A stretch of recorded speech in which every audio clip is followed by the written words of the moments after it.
If you listen to the show, you already know that we cannot exist without our sponsors. They are the ones who make things happen behind the scenes. So let's acknowledge Fuji Sports. We've been working with these guys for a while now, not only as far as this podcast is concerned, but also at the RŌL Academy. We've had their gear. I personally use their gis. What a phenomenal product. Yeah, I mean, jiu-jitsu, judo, MMA, tape, bags, anything you need for your jiu-jitsu journey, you can find at fujisports.com.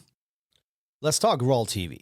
There's so much content on there. It's ridiculous at this point. But I think what is even more intriguing, as time went on during the project, we've been recording most of the events that were taking place here at RŌL Academy. At this point, I mean, we have guys like Chris Howder, Armin Fati, Rafael Lovato Sr., and Pete the Greek. I mean, there are so many different events that we've kind of recorded it. Don't you think that's amazing? I mean, points of reflection and kind of going back for all the students to see what really happened and refresh their memory. Yeah, I think it's great, you know, being able to go back and look at all these high-level practitioners, Octavio Cudo, like one of the names you didn't mention. And I mean, just these guys that have been doing this for so long come in, teach these amazing seminars and workshops, and it's all recorded and there for you to watch. Yeah, absolutely. So if you want to get additional savings on all this, type in code RŌL Radio at the coupon and get additional 30% off of your membership.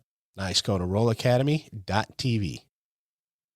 What's up, everyone, and welcome back. If you haven't already, please remember to hit the like, share, subscribe, download, listen, and whatever other button there is, and leave us a review wherever you do listen. That ensures that we can continue bringing you the great guests and amazing content that you have come to expect. On this episode, Sean Applegate takes a deep dive into the unseen aspects of coaching and instructing, whether or not jiu-jitsu is for everyone, navigating the jiu-jitsu community, and more. Here's the RŌL Radio with Eddie Bravo, black belt, head instructor at the first 10th Planet program in Georgia, and highly sought-after coach, Sean Applegate.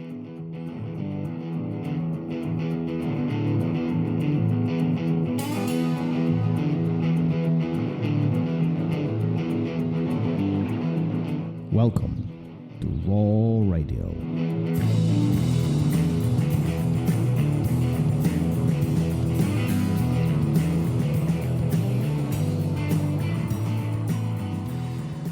And we're live. Yeah, here we are.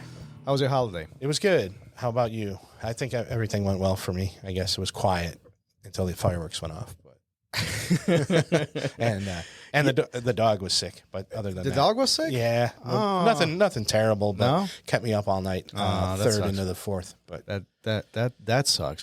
You know, it's interesting because we oftentimes, at least in my mind, seek the day off and we trying to get the break from day-to-day operations, and then a holiday like this comes up where it's 4 days off, and like halfway into it, I'm going literally nuts. yeah, Because I'm out of my routine. yeah, for sure. I mean, I was checking the phone, and like I didn't open any emails. I had a ton of emails this morning, but you know, it's like I always look at I'm just getting further behind, even though it's like take the break, enjoy it, but there's.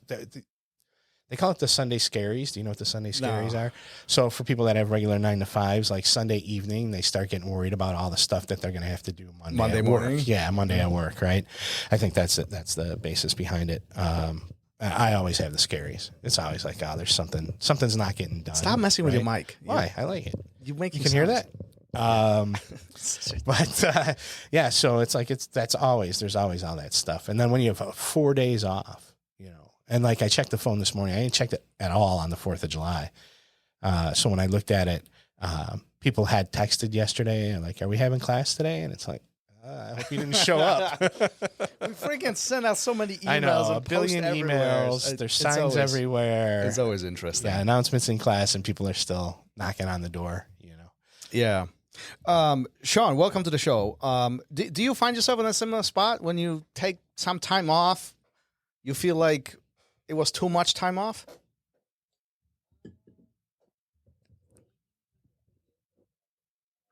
Hold on a second, Sean. We lost you. We can hear you, but barely. It is not sounding. Did you have your mic off?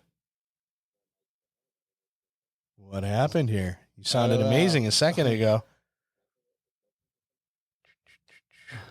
That is on. That is on. Am I plugged in over there? Yeah, you're fine. I mean, we could hear everything just a second ago. I don't know what happened. Hold on.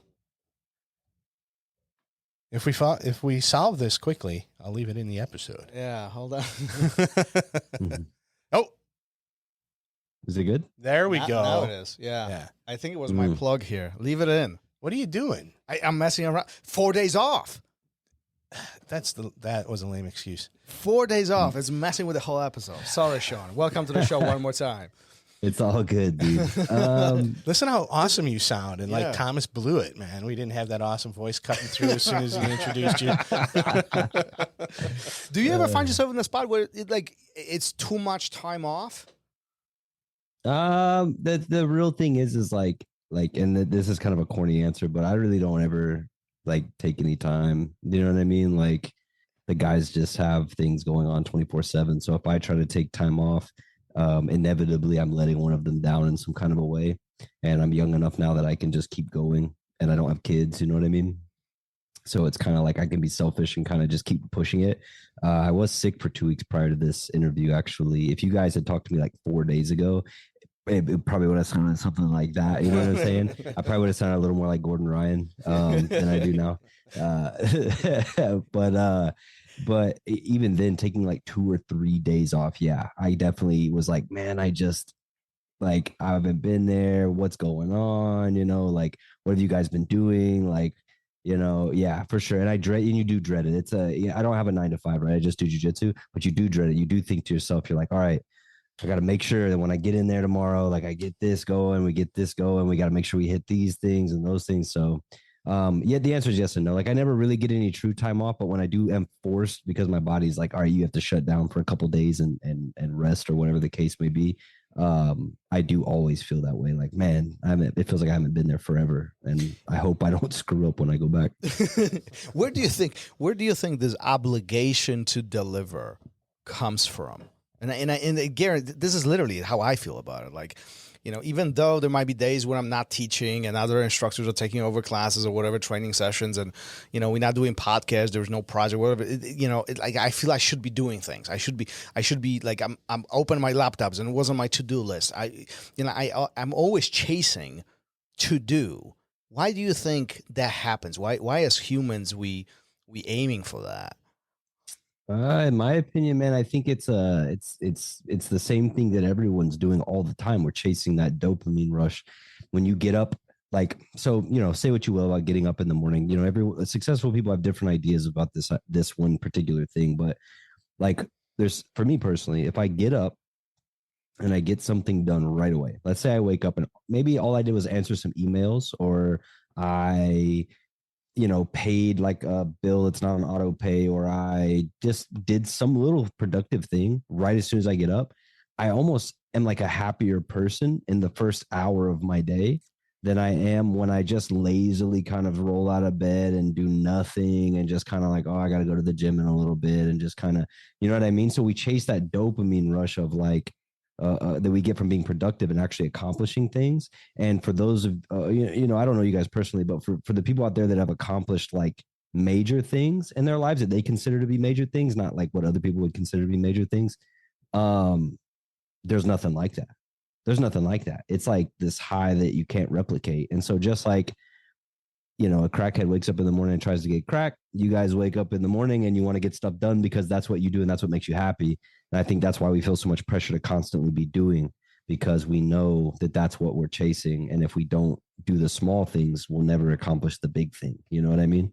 Chipping it away, right? Correct.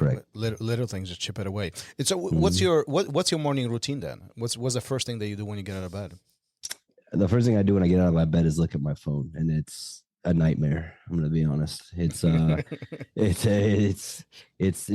it's 3 pages of scrolling to get through all the things that are stacked up because people don't sleep at night apparently, which is insane. So it's just like answering messages. I get up about an hour before my first class in the morning. So a lot of times they'll be, hey coach, I'm going to be 20 minutes late, or hey dude, I'm in Atlanta and I want to come by the school, or it's like jiu-jitsu related things.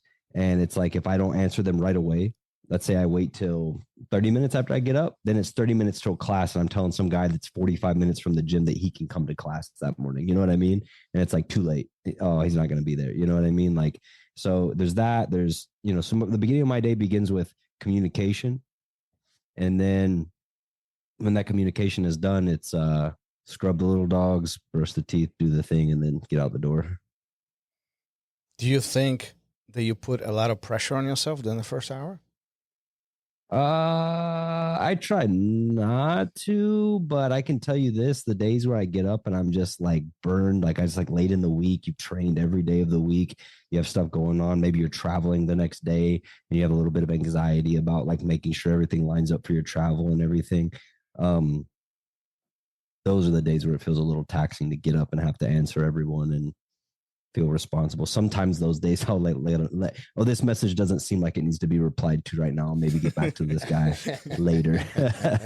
Let me ask you, let me put you on the line a little bit. Do you ever not answer all of them? Do you ever just simply do not disturb? I don't ever do not disturb, but there are a lot of people I don't write back. Yeah, there's a lot of weirdos out there in the world, man. Sometimes people say weird things, and I just, if I don't know what to say, I don't say anything. So it's like, like we were at a tournament recently, and this guy comes in the back, and one of my purple belts and one of my black belts were warming up, and I'm watching them do their warm-ups, and I'm kind of like, you know, like coaching them. And this guy walks in, and he's like probably 6 foot tall, probably 240, like just kind of burly guy. And he's just like, hey man, he starts talking to my purple belts, Kevin. He's like, hey man, you want to put me in a triangle? And Kevin was like, what? And he's like, you want to put me in a triangle, man? And he was just like, why? And he's like, you got them long legs, man. Looks like you could put on a nasty triangle. And Kevin was like, no, dude, no, get away from me. What are you talking about? And then I'm between him and Kevin, right? So they're on the mat, warm-up mat. I'm on the edge of the warm-up mat with my shoes on. He's off the warm-up mat with his shoes on. So I'm between them. And so Kevin kind of interacts with him. And I'm like looking at the floor, like trying to avoid getting sucked into this interaction, you know? And then Ryan, my black belt Ryan, is like 6'2" or 6'3", like big jack guy. And he goes, like he's kind of I turn around, he's kind of like looking at me, you know, but almost looking through me, you know? And so I'm like, hey, do you need to get by, man? Do you want me to get out of your way? And the guy was just like, oh no, man, I'm just looking at this guy right here. And he takes his shoes off and he walks out on the mat, like with his hand out, you know, and he grabs Ryan's bicep and he goes, these big old muscles right here.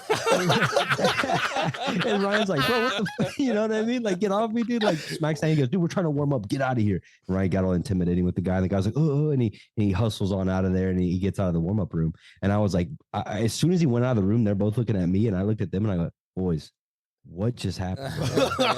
Talking about awkward moments. Yeah. And so there's people like that out there, brother, then they will message you. I mean, I've had people be like, hey man, can I pay you $50 for a pair of shorts that you've trained in? And you're no like, way. Yeah, that no happens, way. Dude. It's not like you get tons of those. But that happened to me one time. There was a guy and he did it to a lot of guys. He did it to like so it happened to me, it happened to PJ, it happened to Gio Martinez, it happened to a bunch of us. This guy was like trying to buy sweaty shorts from us. And I think I was like a purple belt at the time. And I was like, no. Like, you know, like God. So those guys don't get messaged back. You know what I'm saying? I just kind of, all right. And I block them usually. So I can honestly say when we start recording this, I didn't think that first 10 minutes would go this direction. Dudes buying other dudes sweaty shorts. Yeah, they're asking good questions. Hard-hitting questions. Yeah. I don't even know what to say now. I don't know. I mean, I can only imagine what the women of jiu-jitsu go through if those guys are out there doing that to you, you know? Yeah. That was the joke, right? That was the joke when we came back to the girls. Because the girls always deal with that. Yeah. Some guys like, you couldn't triangle me or wrap your legs around my head or some weird overtly sexual thing. And so then when we come back, all the girls at our gym, I'm like, you guys are never going to believe this. You know, and tell the story. And they're just like, that's exactly what we deal with all the time. Yeah, every day, right? It's a daily basis for them. Yeah. I bet. Well, you know, we can't say that jiu-jitsu hasn't evolved, and including the creepy guys. I mean, yeah, that's a problem with it being for everyone, right? It's for everyone, unfortunately. Yeah. Do you think jiu-jitsu is for everybody? No, definitely not. Definitely not. I think it's such a cliche statement, but it's you know, in I think there is a lot of room for interpretation for it, and obviously different organizations, different instructors treat that question differently. But how do you define jiu-jitsu is not for everybody? Who is jiu-jitsu for then? So there's a lot of questions. Like the problem with that statement is it's so generalized, right? Like you're just like saying, yeah, it's for everybody, and it's like it's clearly not. There are people with no limbs. They don't have arms and legs. That's true. Jiu-jitsu's for them? Like, really? It's for them? Because I don't know what part of jiu-jitsu they're doing. Like, honestly, like, and so that would be like one of the most weird, obscure ways to just say, clearly it's not for everyone. But my basic point, and I think this was the reason that I really started to think this years ago, was because there are personality disorders that don't handle the pressure of jiu-jitsu very well. So like one of the things about jiu-jitsu is it's one of those things in life that's like a pressure cooker for you. Like you go into the scenario, you're going to be very uncomfortable. You're going to be forced to face things about yourself and your personality that maybe you didn't know existed, right? Like you know, the average guy on the street thinks he can fight. For sure. Thinks he can handle himself in an altercation, even against bigger and stronger people. They think that they can handle themselves. No one wants to look themselves in the mirror and go, dude, you are vulnerable. You know what I mean? No one wants to do that. And we're encouraged as men in our culture, in the American culture specifically, to drive any thoughts of weakness out. Like we have to be strong, we have to be all these things, but oftentimes it comes from a place of ignorance, not a place of it's just blind confidence. Like you know what I'm saying? Like, bro, I would just see point of denial too. Like 100%. You know, that just means that we would be weak, that we would not be able to carry all the weight on us, and we're not responsible. And it's more cultural than anything else. But yeah, you're right. I mean, all this is being pressured down from generation to generation. Yeah, it's a cultural thing. So I think that what ends up happening is we have personality disorders do absolutely exist in the world. And I think that sometimes what jiu-jitsu does is it creates a conflict inside of these people where there's this culture that they've come to accept and try to be a part of and find their own identity inside of, right? Their ego, essentially. And then there's this reality of jiu-jitsu, which is crushing that and making them look at themselves as though they're on the bottom side of that mentality. So it's like, for instance, in the time that I've taught jiu-jitsu, I've had 2 people that I've had to kick out of my school, right? Like only 2. And I don't mean like ask them like, hey man, you got to go, or hey man, you were in the wrong today, or something like that. Some weird stuff. I mean like never come back here ever again, please, type situations. And both times it wasn't necessarily because this person did something so egregiously bad that we were just like, what's happening? They did do things that were bad, and those things did amount up to a large, you know, sum of things that they had done, and we had to ask them to leave. But the real truth was these people had personality disorders that did not allow them to function in the social setting that is a jiu-jitsu academy. They had sociopathic tendencies, they had narcissistic tendencies, and those things, when put under pressure in the jiu-jitsu environment, came to the forefront, and they didn't deal with them very well, as people generally don't, honestly. Like there are people that go to therapy every week to try and deal with those sorts of personality disorders. And I'm sure you guys know, because you do jiu-jitsu, people's favorite thing in the world to do is make you their therapist if you're the coach. And I could tell you right now, brother, I am not a therapist. Like I'm trying to hold it together myself. I do not need to try and piece your life back together, especially if it's broken. You know, like I'm not doing that, dude. So the thing is like I give those people a lot of leeway, even though you probably shouldn't, because it's problematic for the other students.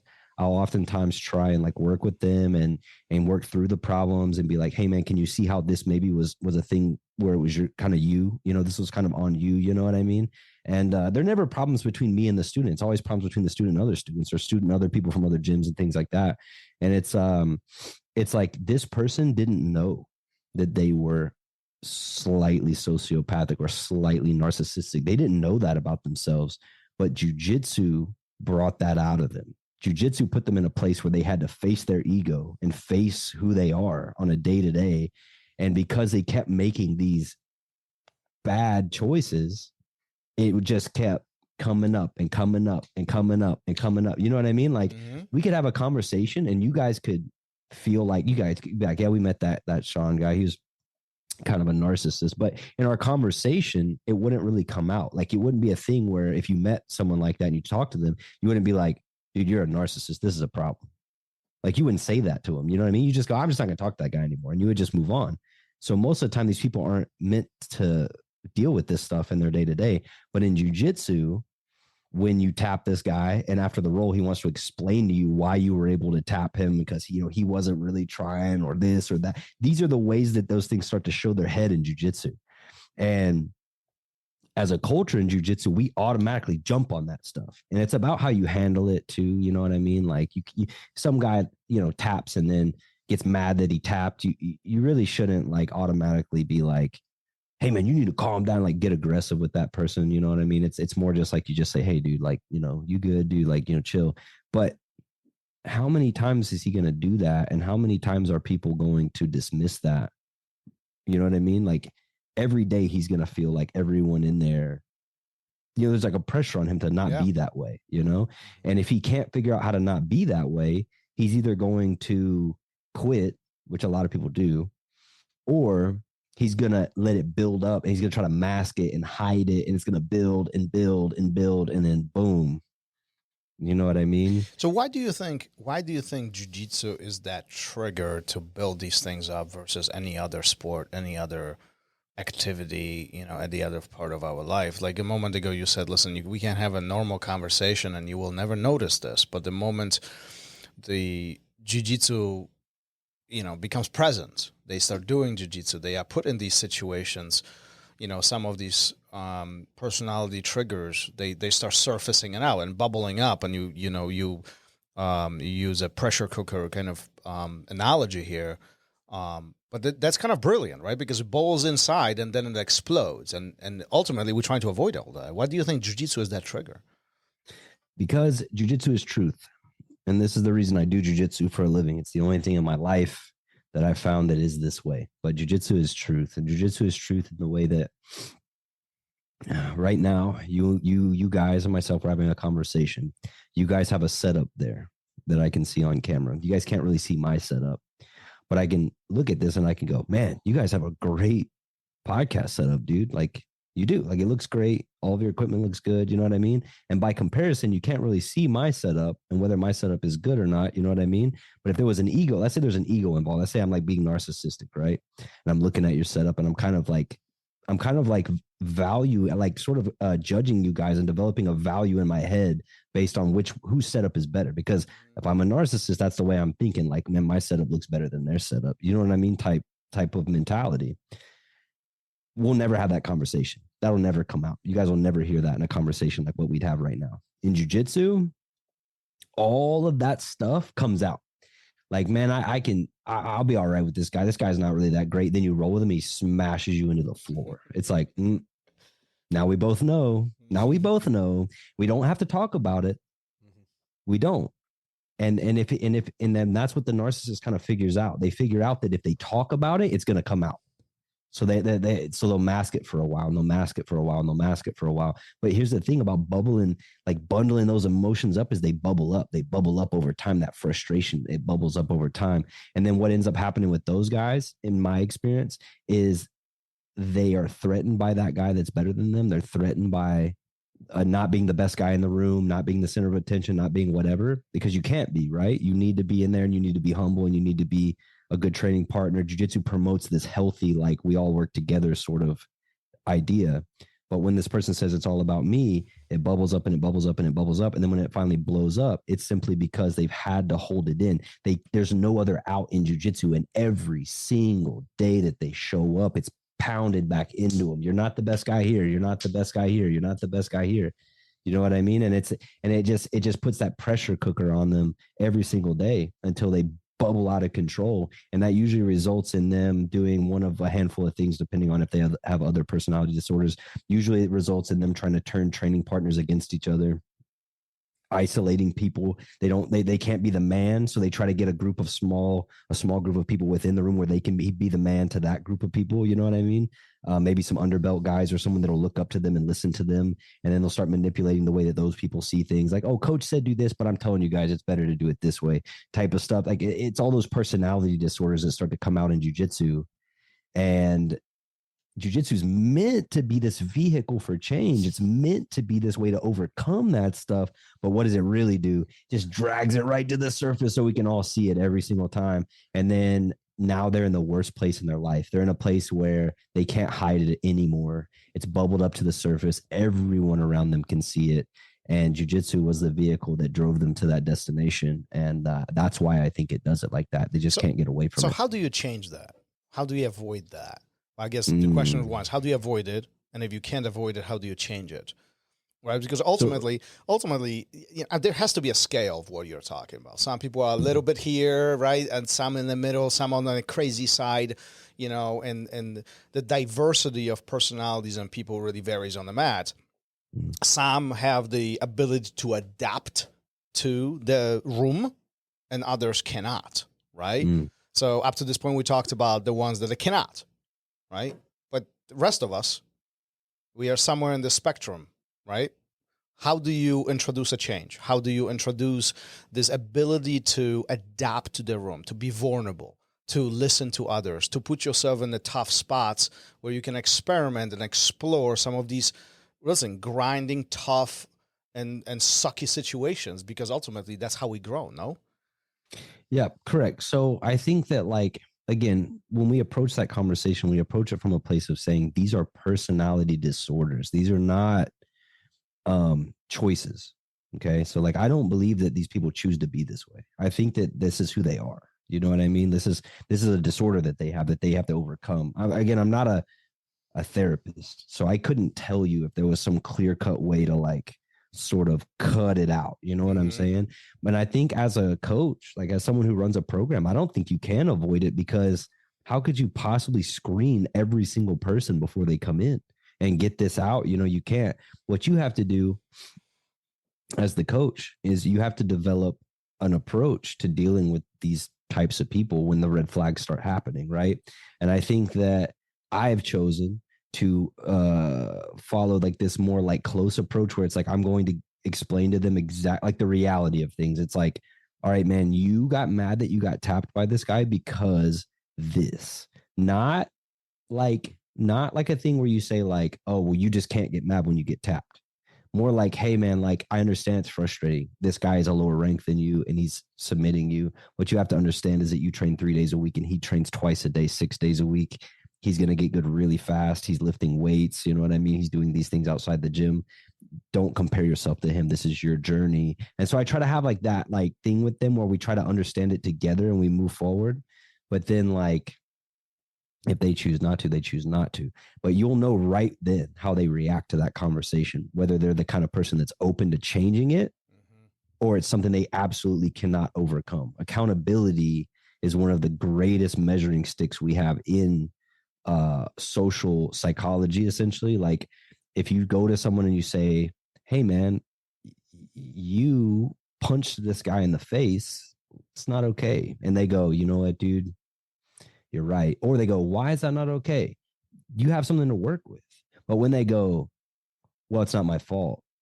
You go, I just don't understand a world where you're going to explain to me how punching that guy in the face is not your fault. That's absolutely absurd. Do you see what I'm saying? So like when they can't be held accountable for even their most egregious wrongdoings, then you know right then and there that they're absolutely completely out of the world of trying to fix any of it. And it's up to you whether you stick around, whether you stay in that fight for the long rounds and try to be there with them and see them through it. I can tell you right now, I've tried to do that twice and it didn't work. These people ended up ruining all of their relationships, you know? Well, and that's the hard part, I think, being in a, academy owner or instructor or coach position, that we do deal with some of these personalities and we need to make tough choices for the business, right? At the same time, We are trying to help people. We are in people business. I mean, that's what we do. Without people, none of us have jobs. That's the bottom line. And ultimately, at least from my perspective, we are trying to help people every single day. You know, we are talking kind of in extreme situations here, but even on a much smaller scale, you know, you're trying to get your head in the right space. You're trying to have an outlet because, you know, life at home or maybe professional life is hard. Maybe you're trying to lose weight. Maybe you I don't know. There's a million reasons why people are stepping onto the mat. And ultimately, everything boils down to the same point. We are trying to help people, you know, and you're sharing some deep, interesting points from your experience. Let me take this back a little bit. When and where did all this start? When did you start gaining this wisdom of, you know, people personalities and how people behave and how things are unfolding within the team? Wisdom is a strong word, but well, here's the thing, man. Like, do you guys care about what you do? Yeah. I feel like you do, right? We're here, we're on time, we're having this conversation. You guys are awake, you're attentive, like we're having a good time, right? Like for the most part anyway. Some weird talk about, you know, sweaty shorts you and stuff. I, we are. This guy across the table is napping. No, I was when you started talking about those two people, like this scroll of people who've come and gone. It was just going through my head. Yeah, it's just like, oh yeah, that one. He's been writing names down. He's like, that checks the box. That checks the box. Sorry, blocking him tomorrow. No. What ends up happening is you really care about what you do, and so when I started coaching, I'm 32 now. When I started coaching, I was 21 essentially, right? So like I had like you as a coach, you generally attract people within a certain range of your own age, right? Because people that are much older than you don't really respect you enough to put you in that role as like a coach, and people that are much younger than you can't really build a good relationship with you. Like, you know, you have to become like a mentor to them, like almost immediately for them to even want to build a relationship with you. So it's like you have this range of age near your own age where you sort of create a demographic of people that are interested in training with you in jiu-jitsu. And so since I was so young, most of my students were pretty young guys. And I was myself pursuing being a full-time competitor while also coaching. And so most of my guys were like, yeah, man, we're going to be like our coach. We're going to be full-time competitors too. So I ended up with like this sort of group of guys, and we all just trained full-time. And I was their coach, and instantly was their psychiatrist, doctor, mentor, coach, you know, like the stuff that they do. And I was new to all of it. And one of those guys came very early on. So I had one of those guys super early on when I was a purple belt. That's when he started training with me. And then I had another one in the last couple of years since I've been a black belt. And the one that happened back then, the first one, was this young guy comes in, terrible life story. Man, my parents like moved, and, you know, terrible, like abusive childhood, the whole nine. They moved, they left. I didn't want to go with them because I was in this abusive household and I was 17. And so I moved in with a friend, and I finished high school here, but now I'm about to be homeless and all these things. And I was just like, holy cow. So he'd been training with me for about a year, and he was very good. He was just training full time. He was winning a lot of things he shouldn't be winning competitively, like really beating a lot of really good guys. And I was like, look, man, you know, he wanted to go to college and he couldn't get in, essentially. He applied for some colleges. He couldn't get in. He didn't have the money. Even if he did get in, he couldn't have paid for it.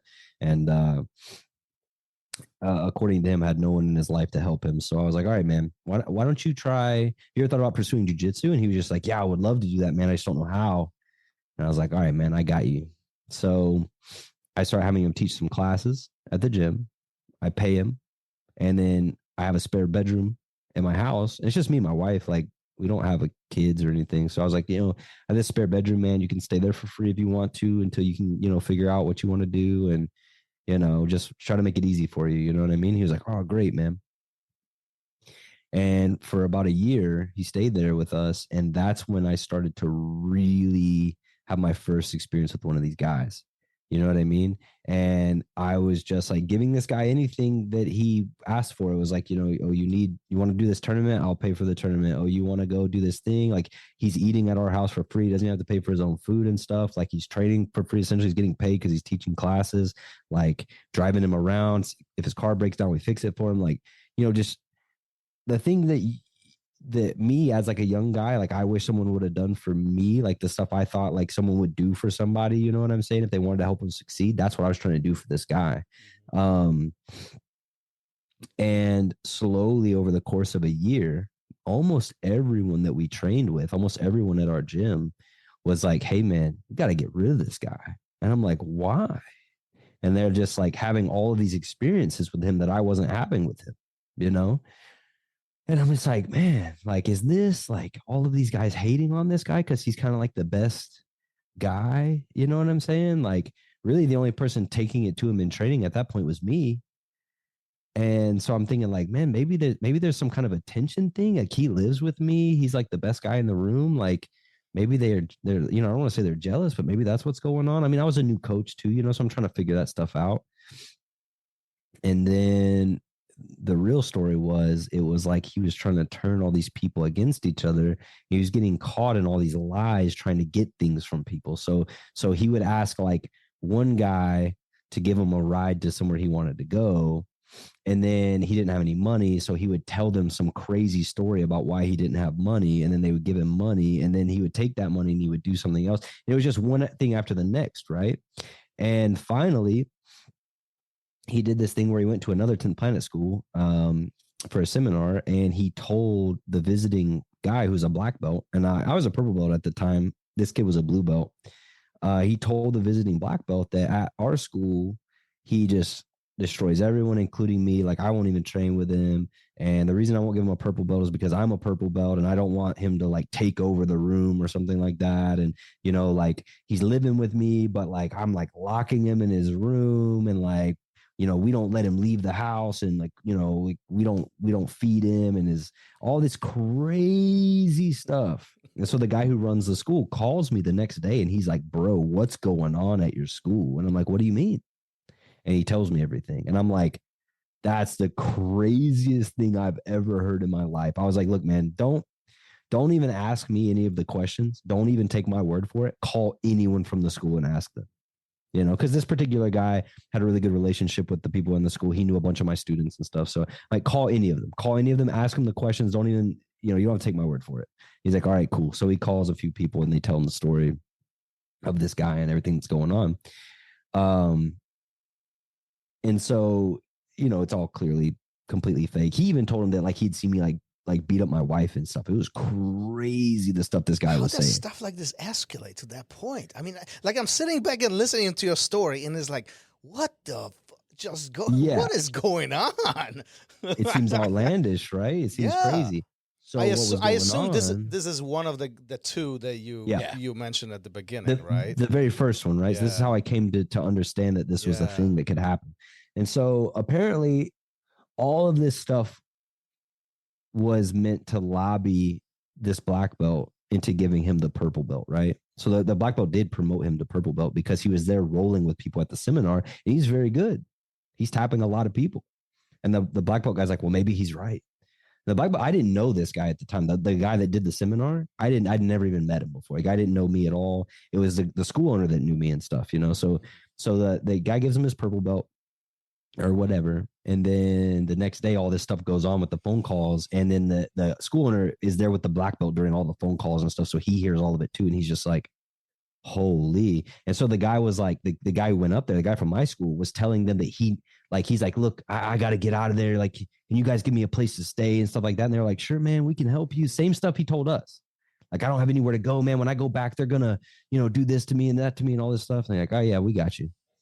So then when it all resolves, they kind of confront him and they're like, bro, we called them and this is what they said. And he's just like, well, of course they're going to say this and all these other things. And it was basically just his word against like 20 people's word, Yeah.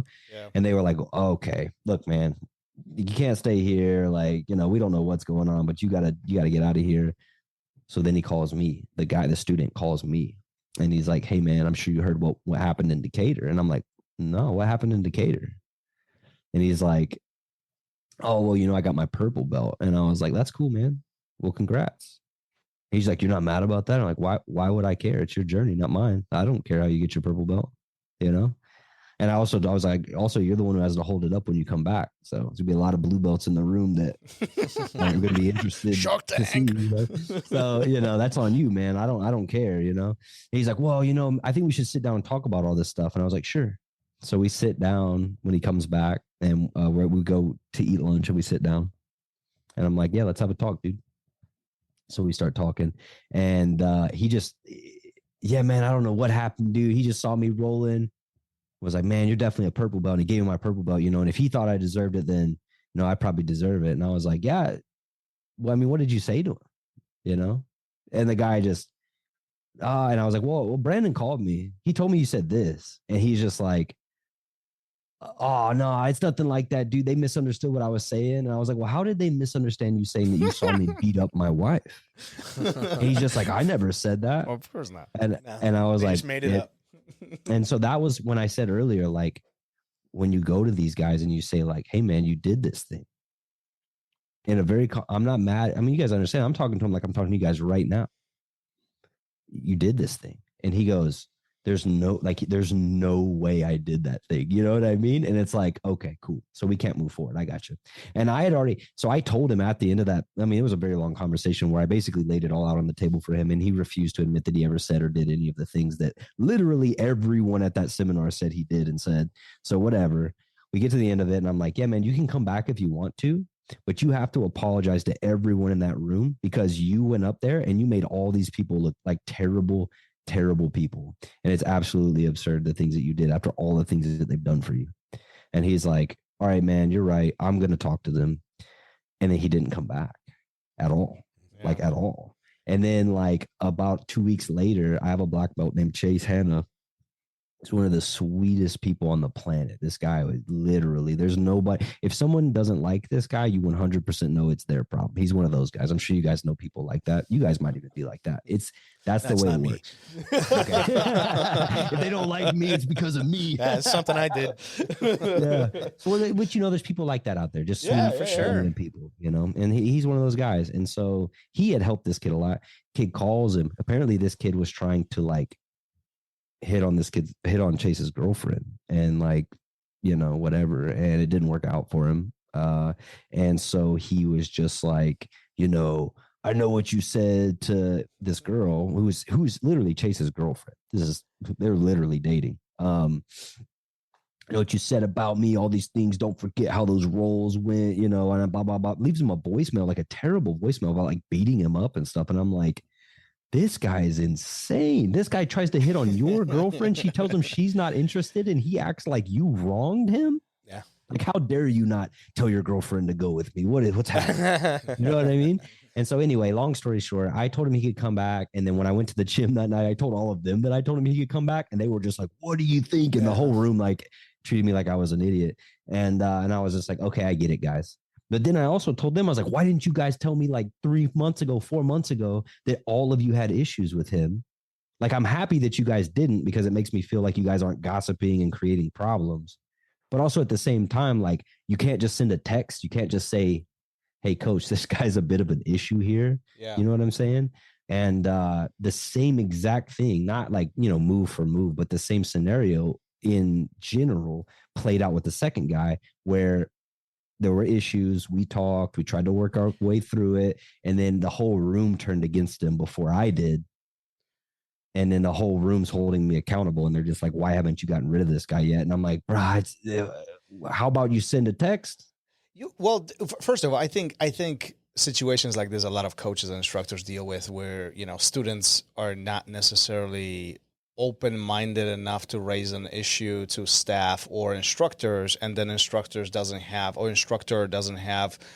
the transparency into the situation, right? And it creates this unique situations where we are taking care of ourselves, but yet you should be helping us, and he doesn't even know about it, right? I think a lot of instructors struggle with that on different levels. But I think what's more interesting about your story is that throughout this entire time, you're in your 20s. You're developing one points of leadership, skills of leadership, to you still exploring jiu-jitsu. I'm not even talking about things like running a business. I'm taking it a step down. You know, these are basic human interactions and relationship building. And you are put in these situations where you have to deal with these heavy things. How are you categorizing this in your head? How are you processing all of this? Because I'm listening to this. I don't know about you, Gary, but I'm listening to this. And again, I was like, what the fuck is going on here? Yeah, it's hard. And I'm 45. You're talking about somebody, you're half of the age, right? You're in your 20s. What's going through your mind? Stress. Yeah. Stress. Massive amounts of stress when you don't know what stress actually is because you're a 20-something-year-old kid, essentially. Yeah, no, I was just stressed out all the time. And the real thing is like when I was at that age, I was competing a lot. So it was a nice mask. It was a nice way to pull myself away from all the stress. I'm getting ready for matches. I'm studying tape. I'm doing these things. And I still have a room. The one thing that we always talk about in the gym, one of the ways that I try to explain to everybody that like we have to curb all of the drama and stuff that inherently comes with running a jiu-jitsu school or being a part of a jiu-jitsu school is like, or even in a community that's inherently toxic is no matter what happens at the tournament, no matter what happens in the social circles, no matter who's hooking up with who or what instructor, this or that or what, no matter what goes on dramatically on Monday, we still have to get better at jiu-jitsu, actual jiu-jitsu. We still have to get better at actual jiu-jitsu. You guys still have more tournaments coming up. You still have more stuff to do. And so I think I did a really good job at that age of blinding myself to it by focusing on that idea. That one sort of principle of running a jiu-jitsu program is that no matter what happens on the weekend, Monday morning, there's still 20 people in there looking you in your face, asking you how they're going to get better today. And if you're worried about what so-and-so was talking about on Saturday and not the mechanics of the movement that you're teaching on Monday, then you're just not, the school collapses essentially from that. You know what I'm saying? And I just think that I cared about that more than anything else. So I don't think that I allowed it to take the front, you know what I mean? The front seat in my mind. It was just always like stress. And then I was just like, this sucks. How does the butterfly sweep work again? Oh, yeah, okay. You know what I mean? So I just like was really good at like distracting myself at that age without knowing that's what I was doing. It's something I've had to change as I've gotten older is so because, you know, if when you ignore it, it gets worse. Right. So, I've had to learn that I do that, and it's a flaw of my personality. Essentially, is that like, oh, I'm starting to get really stressed out. I don't want to deal with this anymore, so I'm going to go do this other thing now. And anyway, so that's what was going through my head back then. I was like, I don't like this, and I don't know what it is, but I do like this thing over here, so I'm going to go do this thing over here. So it's like a sense of denial, essentially. Like you're sweeping out of the rug, denial, distraction, right? Distraction. Yeah. Mm-hmm. If it's not, if you know, you have to admit that it's there in order to do anything about it, and if you don't, you just keep moving on with all your other day-to-days, then you don't have to worry about it. Right? Yeah, and then unfortunately, it just keeps growing. Yeah. You know?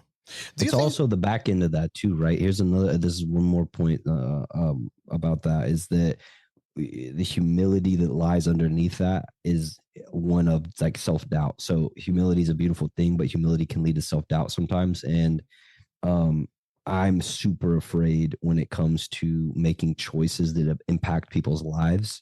I'm super afraid to make the wrong choice that's going to negatively impact someone's life, because then at the end of the day, they'll be able to look back and say, he did this thing to me and it fucked my life up. And I don't want to be that guy. You know what I mean? And so it's like kicking someone out of your school can, in some instances, especially for competitive young people that want to do it full time, it can cause major issues in their life. You know, because they have this life that's just like barely holding on by a thread so that they can do this full time. And it's like when you kick them out, it's like, oh man, now they got to redo it. You know, it's like getting fired from your job. Yeah. You know, it's like, you know. But listen, on the flip side, if you don't, things are going to get much worse at the academy. So it's not like this is it's not like this is a choice that you're making something bad for them. I think, well, a lot of people don't see and this is one of those taboo, untalked about things, is that instructors and Jiu-Jitsu Academy owners have to make really tough decisions sometimes. And I would say 90% of those decisions are not visible to the outsiders. Right. And those decisions have impact, a ripple effect on many, many people. And it could be something simple like schedule, and it could be something really impactful, like telling somebody that they messed up. Like, all of these have an impact, right? But how we manage those decisions and how we manage the communications, that's really what's going to essentially trickle down and the final results on the individuals who are impacted by those. Am I on the right track here? Yeah, I absolutely agree. We have to be measured in our approach and have a respect for that. And if you don't have a respect for that and you do not have a measured approach with that, then you will almost always end up ruining yourself, your business, or, inadvertently hurting someone.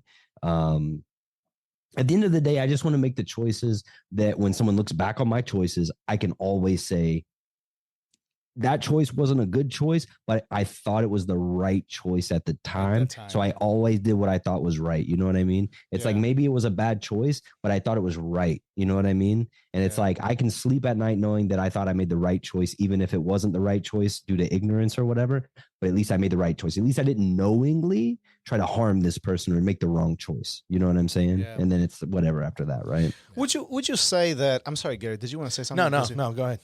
Would you say that some of these not so pleasant experiences have built who you are today?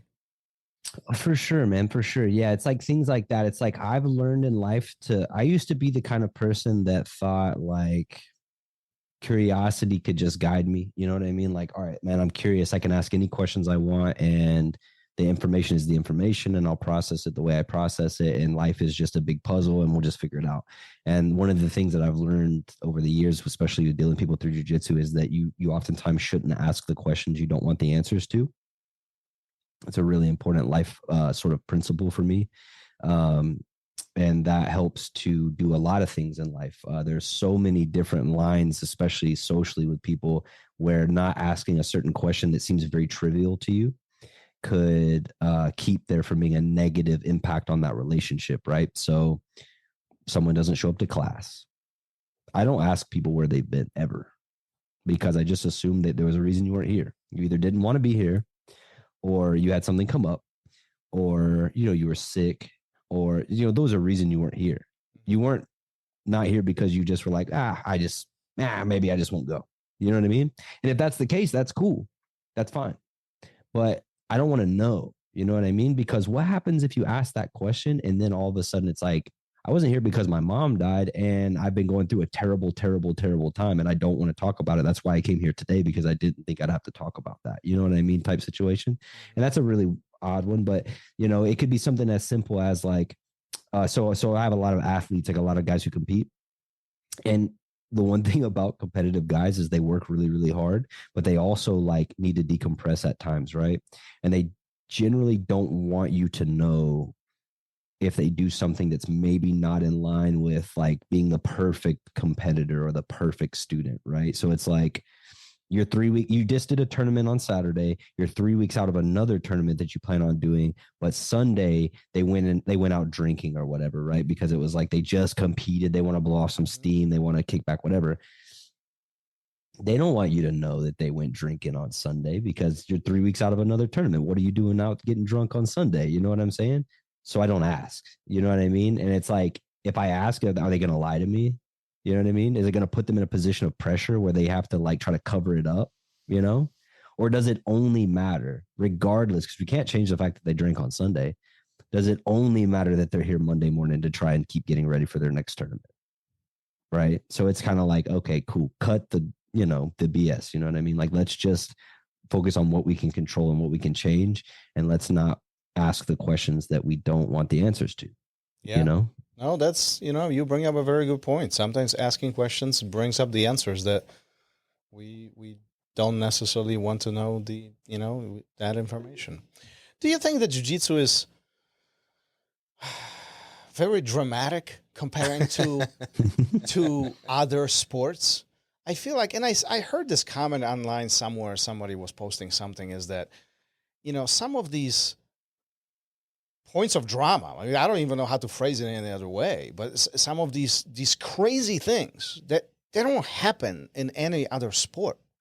Like the community that we often refer to in quotes, for those who are not watching video, that community, the jiu-jitsu community in quotes, but such a strong relationships between us, strong connections between us. At the same time, some of the drama follows because of that. What are your thoughts on this? Yeah, I definitely think it is, but it's inherent, right? It's because, think about this, right? Like by comparison, jiu-jitsu is an individual sport and a team sport at the same time. Yes. Okay. Not many of those out there, really, just not many of those out there. So that's number one. It's very unique. Often misunderstood because of that. The other thing is, what other sport do you have where the fans can participate with the people that they're fans of? So like, how many other sports out there can the fan go and just be there while the professional is doing their work, and be connected to them on a personal level and be a teammate of theirs just simply because they walk through the door? Yeah. You can't go to like the Spurs practice and just walk out on the court and be like, all right, guys, well, they let me in the front door, so I'm playing with you guys today. Let's do what's up, D up, son. You know what I'm saying? Yep.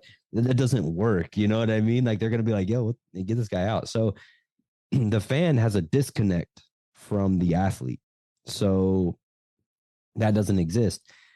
The fan doesn't have, dude, as a regular like NBA or NFL fan, what connection do you have to the inner lives of the athletes at all? Just what you see in the media, right? Mm-hmm. Like that'd be it. Whatever gets publicized, cool. So you'll never know what they do or don't do or who they are as people. You'll never know. So it creates like a shield for them. But in jiu-jitsu, we don't have that. So if you have an ugly moment as an athlete, it's going to get publicized.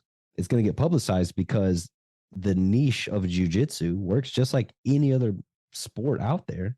The people who are into it are really into it. They're into the athletes. They're into the statistics. They're into what happens. They're into the drama and the politics of it all. Unfortunately, your behavior is broadcast to this small niche of people in a way that in almost no other sport it is, right? So like I can go sign up at B team. I train with Craig Jones every day and I could get to know Craig, which on a personal level, I do know Craig, but I don't think it's the same as when you're that white belt in the room, just listening to everything that gets said and you're just a fly on the wall. You know what I'm saying? And I don't think that jiu-jitsu athletes look at those people that way either. And jiu-jitsu athletes look at the white belt as their teammate. This is my boy. But he's not. He doesn't know you. He doesn't have any skin in the game. He's a fan. He saw your YouTube video and signed up at your gym because he was a fan of yours. And now when you go back from competing on Saturday and you have a weak moment and you say, man, that guy that I fought this weekend, dude, he just stalled or something like that. That guy's going to tell people he heard you say that. And that creates drama, creates problems. You know what I mean? I also think the other thing is that no one in jiu-jitsu is a real celebrity. Like we don't have real celebrities in jiu-jitsu unless they're celebrities because they did something outside of jiu-jitsu, right? So like Gordon Ryan is not a real celebrity, right? Like he's just the best Nogi jiu-jitsu guy. I just had a conversation the other day with somebody where it's like he's the GOAT, but 99.9% of the population has no clue who he is. Right. None, Do you think that we'll ever have celebrities in jiu-jitsu? Only if jiu-jitsu gets big enough to have celebrities. You know what I mean? Like 300,000 followers on Instagram is not a lot in the grand scheme of things. There's people out there with 20 million, 30 million followers. It's like, you're not that famous, dude. Like jiu-jitsu is just not big enough for you to be famous for real. Like there are UFC athletes, George St. Pierre. There's a lot of people in the population who do not know who George St. Pierre is. They don't know who John Jones is. They don't know because they don't watch MMA. You know what I mean? And MMA is wildly bigger than jiu-jitsu is. You know what I mean? So all I mean to say is we don't have real celebrities. And so the biggest thing that's different about the people we have in jiu-jitsu that are popular and real celebrities is that level of separation. If you go on Instagram right now and you talk trash about Gordon Ryan, he's going to be right there in the comments talking trash to you. That's one thing we know about him for sure, right? If you go into Gordon's comment section and you say, I think Gordon's a big blonde dummy, Gordon's going to be like, I've done more than you. I've beaten everyone. You've beaten no one. He's going to say something corny and silly to you, but he's going to reply. And I think people in jiu-jitsu treat jiu-jitsu people that are athletes that are known. They treat them like real celebrities. Like, I can talk about them. I can go on right now. I can go on Facebook right now and I can just lay into John Travolta. I can say the worst stuff in the world about John Travolta. He ain't never going to see that. John Travolta ain't never going to see my Facebook post. John Travolta can care less what you say about him.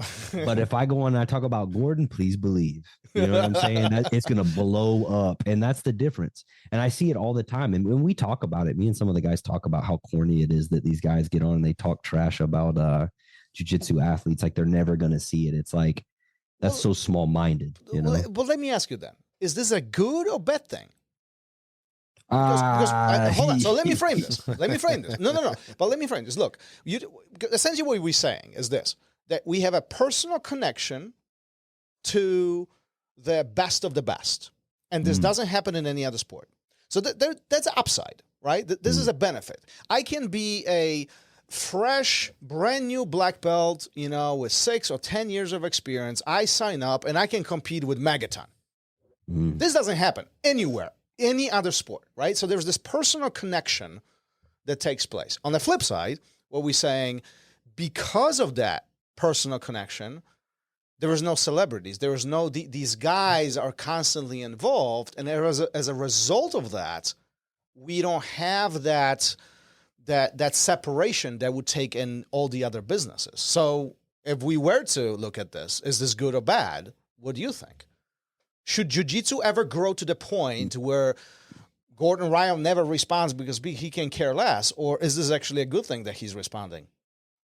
I definitely don't think it's a good thing that he's responding because it creates a negative. The way he's responding is purely negative. It would be different if he was responding in a positive light. So it's not the act of responding that seems to be the issue. It's the sort of way in which he is doing it. It's the approach. Correct. It's pure negativity most of the time, man. And I understand why. I mean, he's made a bet he has to lay in. You know what I mean? I mean, he built himself off of negativity. So now you are a negative figure.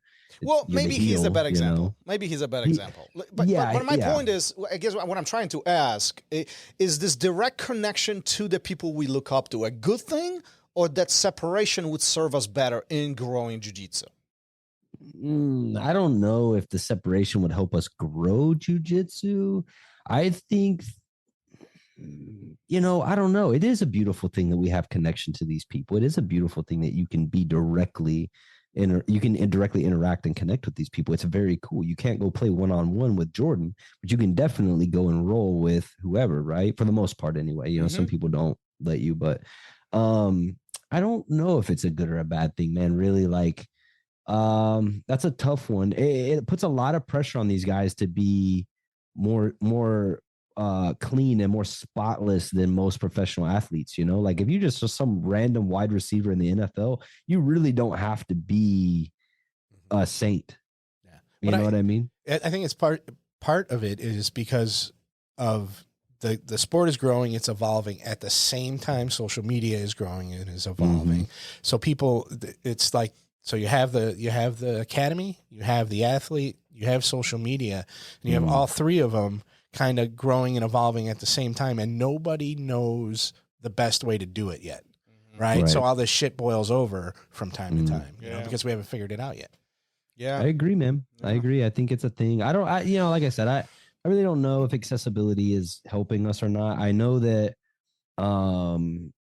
we're getting all of the ups and downs. There are still people that treat these guys like they're real celebrities. They're never going to read my post. They're definitely going to read your post, dude. You tagged them.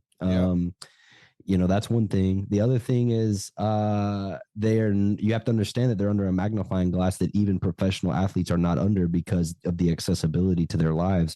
So, this guy's a piece of crap. He did this, he did that. Dude, these guys in the NFL are probably doing way worse than this guy. Michael Vick was fighting dogs. You know what I'm saying? Some of these guys are doing crazy stuff. You're just not always seeing it because there's a level of separation. So I don't know, man. Maybe it's bad.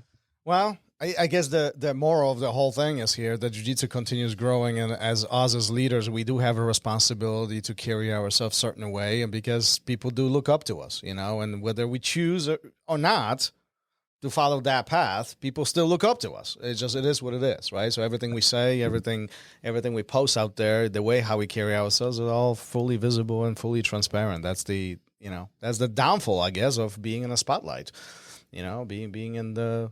Well, yeah, and you still have people to answer to. A lot of people don't have anyone to answer to yet because of that separation, because of the separation from the people, because of the separation by economic standards, all of that. If you went out and talked a lot of shit, people would be like, I don't know if I want to send my kid to that academy. You know what I mean? Absolutely. But if it takes a lot worse. I mean, Michael Vick's got a fucking job in front of a microphone, 20 weeks a year. So that separation there that we've been talking about, I think gives people a lot of leeway to do things where they're not quite held accountable or to the same accord. Sharon, if there was one area where you think jiu-jitsu should improve, where would it be? And I'm not talking about the sport itself. I'm talking about more general, high-level kind of view.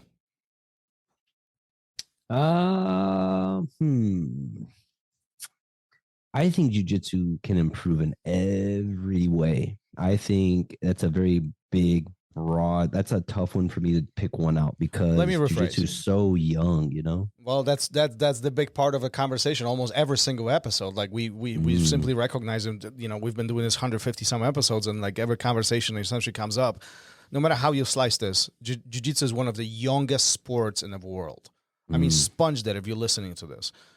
One of the youngest sports in the world. Anything else, it's hundreds of years older than jiu-jitsu, right? So we are just barely scratching the surface now. We are barely starting, right? But at the same time, if we were to focus on one area, or let me put it even more direct, if you were to focus on one area of jiu-jitsu development, where would it be? Probably, I think that one of the places where we are like, just anytime something grows, you have sort of this sawing motion, this sort of ebb and flow of the different portions of that sport. And I think that one of the places where we're behind right now, not necessarily through anyone's fault, just simply because it's the leg that needs to take the next step. Jiu-jitsu is a big spider. It's one leg taking one step at a time. You got technique, professionalism, ethics, blah, blah, blah, whatever, taking a step. The one place that we're behind right now is economically, like financially, jiu-jitsu is behind right now. So because jiu-jitsu jiu-jitsu starts out tiny, you know what I mean? And the demand for it explodes. And so you have this very small group of people sort of setting the standard for pricing for things like seminars, private lessons, membership fees, things like that, right? One of the things that seems to be deeply ingrained in the jiu-jitsu culture is that you should be broke. And that's mind-blowing to me because of the amount of energy that jiu-jitsu takes to get good at and facilitate. Like think about this conversation we're having about like all the things you have to do as a coach just to maintain like a floating ship here. And I should be broke. Yeah. It's not worth it. So it's like, why do we have this poverty mindset? I couldn't tell you why, I mean, there's probably some kind of crazy history lesson there that somebody understands that I don't, but I can tell you that one of the things that I'm striving to change with my own guys is we have to raise the bar. We have to charge more for what's happening. Private lessons should cost more. Like, paying instructors should be paid livable wages to teach classes. Like, seminars should cost more. Like, membership fees you can charge more. Like, if you are in a jiu-jitsu school where you go, all right, class starts at 7:00, it ends at 8:00.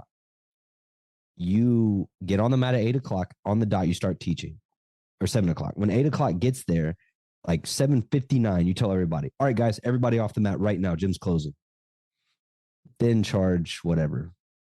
But that's not how it works. And we all know that. You're there beforehand, hanging out with everyone, answering questions, talking to people, working.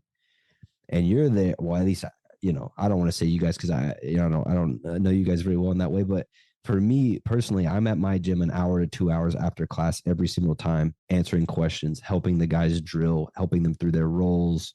You know what I mean? Like I'm there way longer than I'm supposed to be there based on what I'm charging. You know what I mean? And it's like, all right, cool. So if I charge you $250 a month to train jiu-jitsu unlimited at my school and you go, that's too much. I don't see it that way. You know what I mean? Think about the time I'm about to give you. You know what I mean? I'm going to travel with you to your tournaments. I'm going to do all these things for you. You're getting the benefit of all the guys helping you. There's a lot that you're getting for that $250 a month. And I just don't think that's that much to ask. But I'll talk to new school owners and they'll be like, I think I'm going to charge like $70 a month. And I'm like, brother, good luck. You know what I mean? Schools grow slow and that's not much money. Yeah. And I think we are kind of getting into a big conversation here of how to run business, not necessarily how to do jiu-jitsu, and a lot of that is driven, and we've had many conversations on the show about this, and a lot of it is driven the value that you provide to the students. Listen, like it even here around Chicagoland area, there's tons of I call them clubs because they are not full-time academies. They are just part-time club that somebody opened. They charge whatever, $70, $80, $90, but I often encourage clients to look what the offering is, right? Like you'll go to Starbucks, you'll pay whatever, $7 for a cup of coffee. You go to Dunkin' Donuts, you'll pay $4 for a cup of coffee. But then you also have the mom and pop shop who will make you a very unique cup of coffee that you've never had before. Now, I'm not telling anybody that one is better than the other, but they definitely offer very different service. And which service you like, that's the service you will pay for.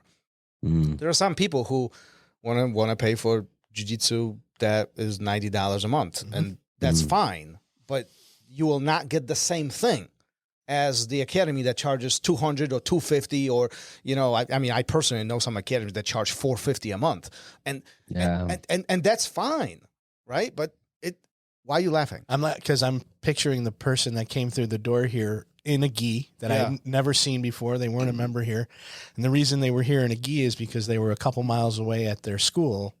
That the door was locked at class time, and they looked in the window and all the mats were gone. Right. That's that $90 a month person. And, that she Googled academies in the area and showed up here, and obviously there's that's never going to happen. It's quality, it's quality. And I think, I don't know what you think about this, but I think we are on the way for jiu-jitsu becoming a professional service, something that is really, you can make living on it, and again, I don't know how you run your academies, but I think there should be an opportunity, not only for the owner to make money, but also for the staff to be fully employed, for the staff to have opportunity to get bonuses and climb up the position ladder and get more responsibility. And at some point, the baton gets handed off, and we have these opportunities as normal business. I'll stop talking. I talk too much. No, you're right. No, you're right. You just hit the nail right on the head.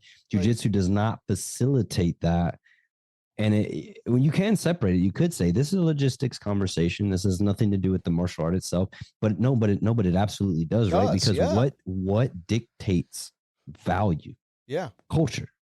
Culture dictates value. Absolutely. The culture in jiu-jitsu right now, so I remember a few years ago when I first started trying to pursue professional jiu-jitsu. Professional jiu-jitsu didn't exist 10 years ago. Nope. IBJJF was the only competition that anyone cared about. They weren't giving you $1.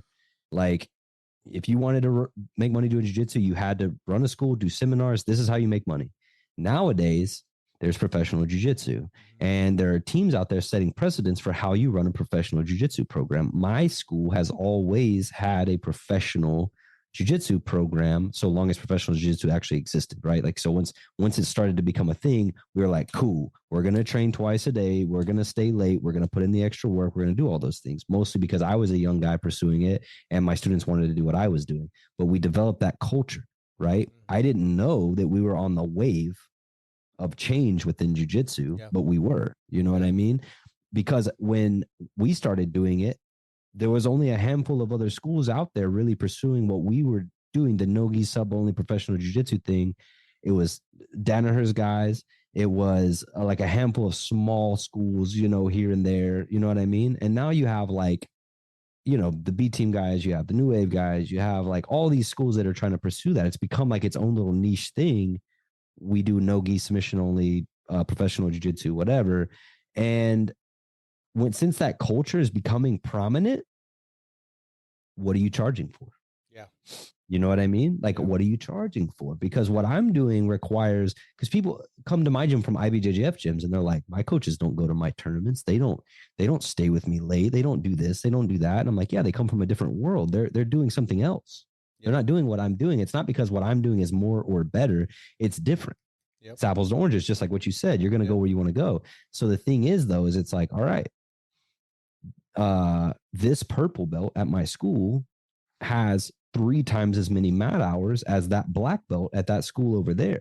If you want this guy to teach a class at your school, it's going to cost you $100, right? Yep.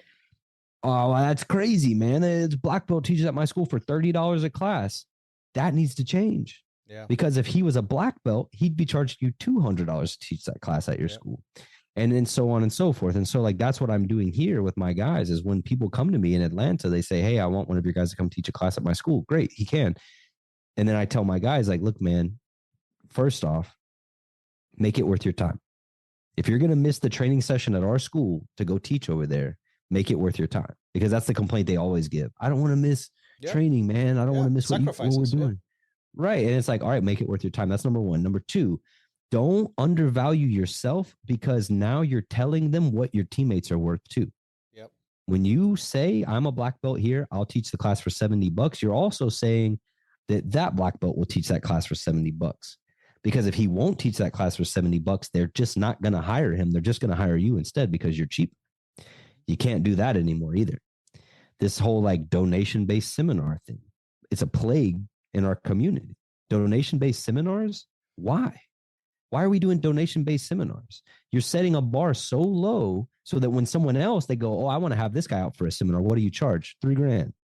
I could have got this guy for donation. Well, then go get that guy. Mm-hmm. And that guy is out here working his butt off. And for the next couple of years, he's going to do a bunch of seminars. He's never going to make any money, and he's going to be broke, and he's going to be like, there's no money in jiu-jitsu. When in reality, you know, I just had a conversation with my black belts about this. It's funny that this came up. He's doing a seminar, and I asked him, what are you charging now for seminars? And he said, well, I just charged him $1,000. And I was like, that's not too bad, dude. $1,000 for a seminar. It's small school he's going to, you know what I mean? Like, it's fine. It's not that bad.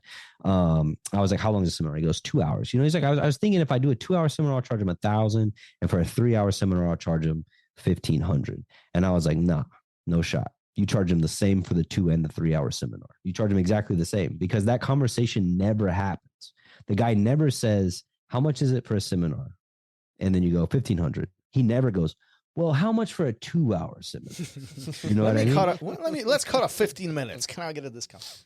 Yeah, they don't ask that question. That's number one. So what are you preparing for? And number two, I was like, you're going to do a 2-hour seminar. Do you think you're getting out of there without spending 3 hours in that gym? Let's take pictures with everybody. Let's do the, no. Yeah. 3 hours anyway, right? Yeah. So bill them for the 3 every single time. Bill them for the 3. And then when they ask another one of my black belts what they want to come to a seminar, he goes, yeah, it's $1,500. And it sets a precedent, and it raises the bar for what it costs in our sport to do these things, and it benefits all of us. You know what I mean? Yeah. Yeah, no, I'm with you 100% on all of this. I think the challenging part here is that we do have to highlight, you know, is the fact that this is one massive ship that is sailing in one direction, and making a big turn takes a very, very long time. Mm-hmm. And what you are describing is not only cultural change, but also, you know, change within the economy of jiu-jitsu business. And that is very, very difficult, especially considering that there is a large amount of people, large percentage of people who don't agree with that part, right? And there's these conflicts that take place. And I think, I personally think we are heading in the right direction, but it will take a while for jiu-jitsu to truly become a professional service and professional sport where every instructor can comfortably live, comfortably make money, support their family. I think we're on the way, but those are big, heavy changes that we are trying to do. So, well, it's that too, you know, but it's a cultural thing, like you said. I'm gonna deliver. You book me for a seminar, I'm gonna charge you probably three grand at this point. I'm gonna get there, and there are gonna be people that leave that seminar and say that's the best seminar I've ever been to, and I can guarantee it's gonna happen because it doesn't not happen. When I go and teach seminars, you see what I'm saying? Like, yeah. I'm gonna put everything I have into that. Yeah, I would have put everything I had into it for $500 if I thought it was worth $500. but it's not. So I'm for sure gonna put everything into it for $3 grand. You see what I'm saying? Yeah, and it's 100%. like in the grand scheme, $3 grand's not that much money. But like when you deliver like that, and those people leave and it changes their game forever, and you're just like, man, I've been giving that away for $500, man. Like, you know what I mean? So yeah, we agree. And I think it is going to be a long process, but it's something that we should change. Well, I think we are heading in that direction. Listen, 10 years ago, none of this existed, okay? None of it. Yeah. 10 years ago, instructors didn't make any money whatsoever. Today, we actually can make a living. We can have employees. We can run academies. We can continue growing. And as this sport continue evolving, we are getting better at this. And it's an evolution. Jesus Christ, can you believe we've been on the air for an hour and 20 minutes? This is hands down the longest episode we've done. No, it's not. It's not. I always got to shoot him down. No, but Listen, it's up there, and it's good. And it's when the up there, conversation flows like this, Sean, before we it's go, worth it. what we do end of every episode, and we got to kind of hit this because time is running out. We have a question from a previous guest. He did not know that you will be answering that question. So he asked the question completely in blind. Is another black belt. Gary's going to take a lead on this, and it's going to create a nice wrap up to the show. Yeah, this is from somebody we just built a great relationship with too. So Uday Malhotra out of Legacy, he wants to know, what do you wish you were better at in jiu-jitsu, and what are you going to do to get there?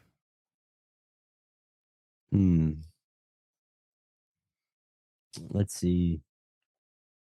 This is another one of those ones, man, where you go, there's a lot. One thing. Narrow it down. Narrow it down.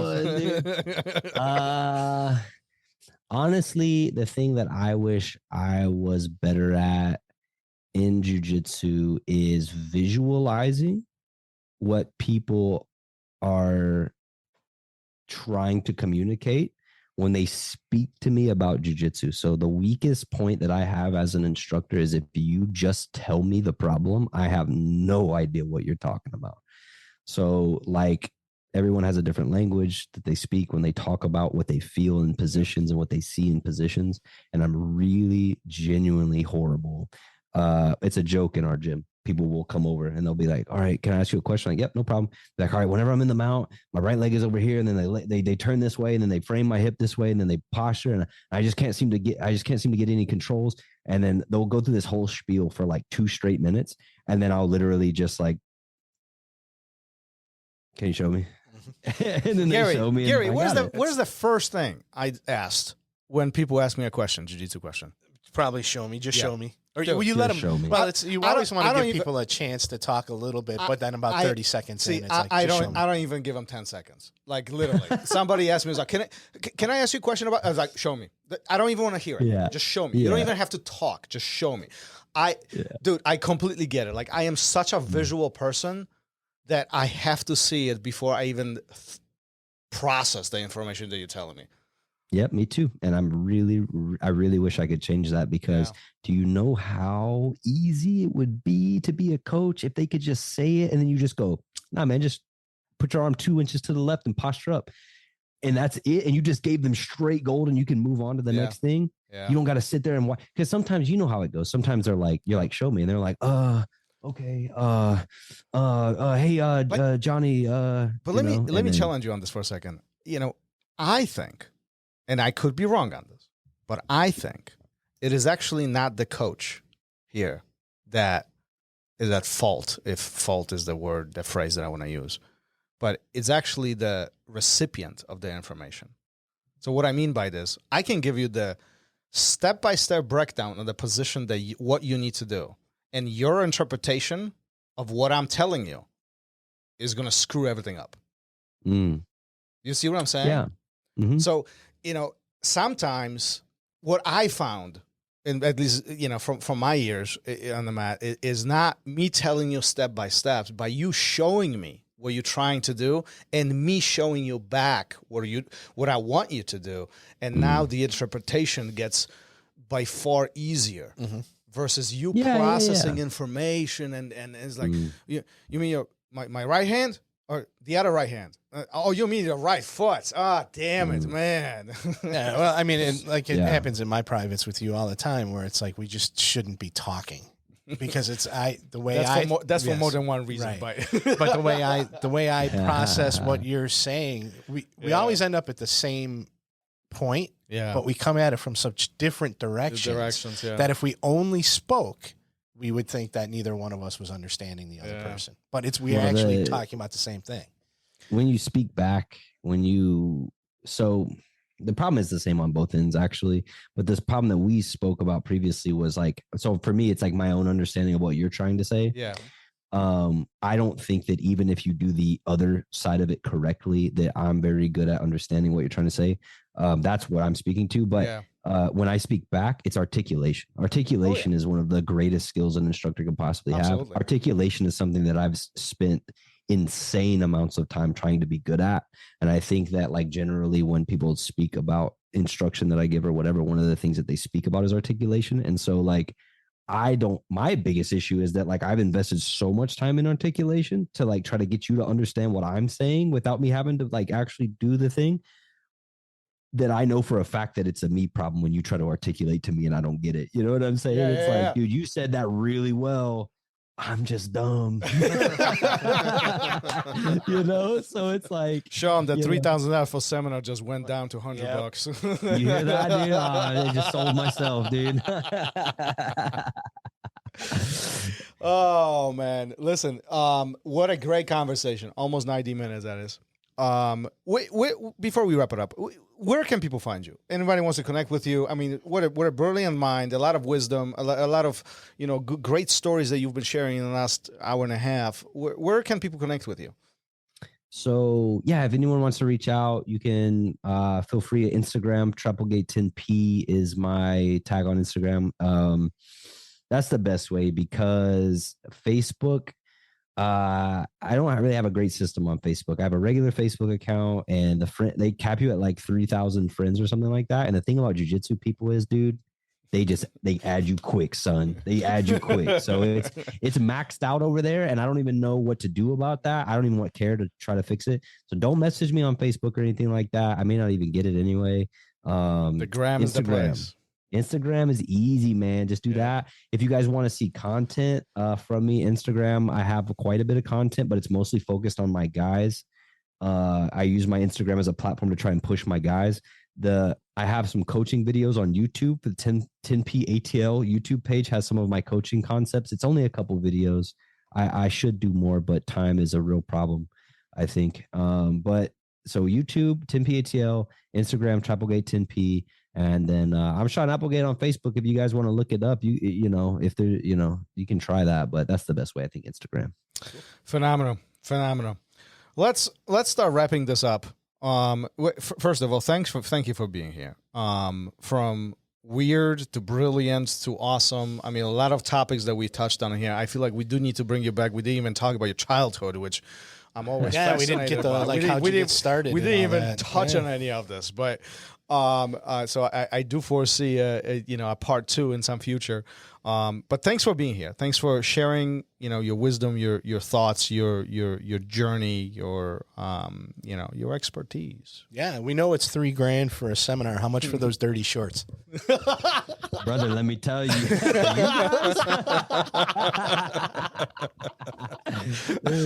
I'm asking for a friend. On that note, with or without feet pics, what are we talking? All right, Sean. Great having you here. Let's wrap this up for today. All right, man. Thanks so much. We really appreciate it, man. Thank you. Absolutely, guys. Great time. Thank you for listening to RŌL Radio.